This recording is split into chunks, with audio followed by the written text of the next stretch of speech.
IIT JEE mains 2023 के इस PYQ को हम विद इन मतलब थोड़ा सा और पढ़ के विद इन 10 सेकेंड्स या 30 सेकेंड्स के अंदर अंडर में बहुत ईजिली कर सकते हैं।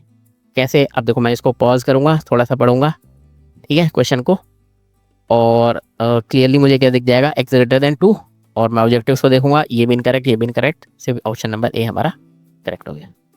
अब ये मैंने कैसे किया, तो इसको हम अच्छे से समझते हैं आज के इस वीडियो में।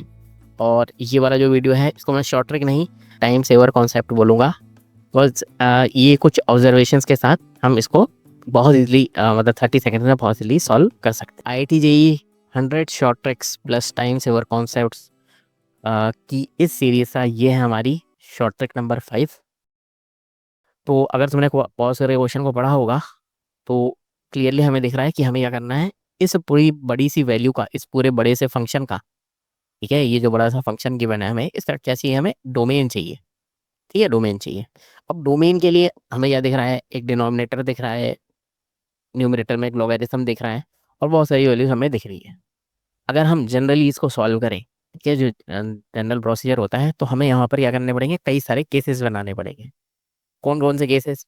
फर्स्ट तो हमें ये केस बनाना पड़ेगा कि लॉग के अंदर में जो लिखा हुआ है वो 2 से ग्रेटर होगा, ठीक है। ऐसे ही सेम ये जो वैल्यू है ये क्या होनी चाहिए, ग्रेटर देन 0, ये एक केस ऐसे बन जाएगा, ठीक है। और ऑब्वियसली ये 1 के इक्वल नहीं हो सकती, ये 1 के इक्वल नहीं हो सकती, ठीक है, ये 1 के इक्वल नहीं हो सकती है, तो बहुत सारे केसेस बनाने पड़ेंगे, ठीक है। या तो तुम वो प्रोसीजर फॉलो करो, लेकिन इस वाले पर्टिकुलर इस क्वेश्चन में मतलब यहाँ पर जो ऑब्जेक्टिव्स है ना, वो इस तरह से हैं कि हम थोड़ा सा मतलब अपना लॉजिक लगा के या कॉमन सेंस लगा के उसे सॉल्व कर सकते हैं। ओके, वो कॉमन सेंस क्या है कि अभी मैंने तुम्हें बताया था बहुत सारे केसेस बनेंगे, तो अगर मैं सिर्फ और सिर्फ यही वाला केस देखूँ, कौन सा, जो जनरली सबसे पहले हम यहीं से स्टार्ट करते हैं, ठीक है, लॉगरिथम के अंडर में जो लिखा होगा वो ग्रेटर देन 0 होना चाहिए। तो यहाँ से मैं करूँ तो क्या दिख रहा है मुझे, एक्स ग्रेटर देन 2। तो कहने का मतलब ये हुआ कि इसके आगे भी हम अगर केसेस बनाएंगे, ठीक है, और भी केसेस बनेंगे, लेकिन एक कंडीशन जो ऑलवेज ट्रू होगी वो ये होगी कि 2 से ग्रेटर ही आएगा, ठीक है। अगर कोई और केसेस भी बनते हैं इसमें 2 से स्मॉलर आती है तो उसको हम रिजेक्ट कर देंगे, क्योंकि एक केस तो ये बन गया ना, ग्रेटर देन 2, क्योंकि हम क्या करते हैं, इंटरसेक्ट करते हैं, ठीक है। जब भी डोमेन कैलकुलेट करते हैं 2-3 वैल्यूज का, तो इंटरसेक्ट कर, तो इंटरसेक्शन में ये तो क्लियर है कि एक्स ग्रेटर देन 2 आएगा। अब ये तो मुझे क्लियर हो गया ना कि जो भी आंसर आएगा वो 2 से ग्रेटर ही होगा। तो अब जैसे हमें ये क्लियर हुआ 2 से ग्रेटर होगा, तो अगर मैं ऑब्जेक्टिव को देखूँ तो ऑप्शन नंबर बी में क्या दिख रहा है, ऑल रियल नंबर्स -3। उसका मतलब क्या हुआ, इसमें 2 से स्मॉलर वैल्यूज भी आ गई हैं। रियल नंबर में 2 से स्मॉलर वैल्यू भी होती है ना, उसने बोला है रियल नंबर्स, बस 3 रिमूव करना था यहाँ से, ठीक है।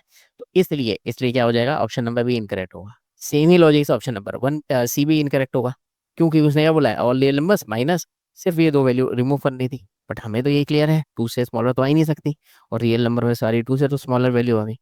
सेम ही लॉजिक से ये वाला भी इनकरेक्ट हो जाएगा, ठीक है। वो क्या है कि इसने क्या बोल दिया, -1 से इन्फिनिटी। हमें तो ये क्लियर है ना 2 से स्मॉलर नहीं आ सकती, 2 से ग्रेटर ही आएगी, और -1 से इन्फिनिटी में कुछ वैल्यूज आ गई ना जो 2 से स्मॉलर है, ओके।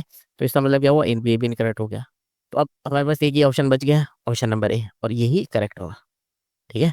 और क्योंकि ये वाली कंडीशन को भी फुलफिल कर रहा है, ओके, तो इसलिए इसका आंसर क्या होगा, ऑप्शन नंबर ए, ठीक है।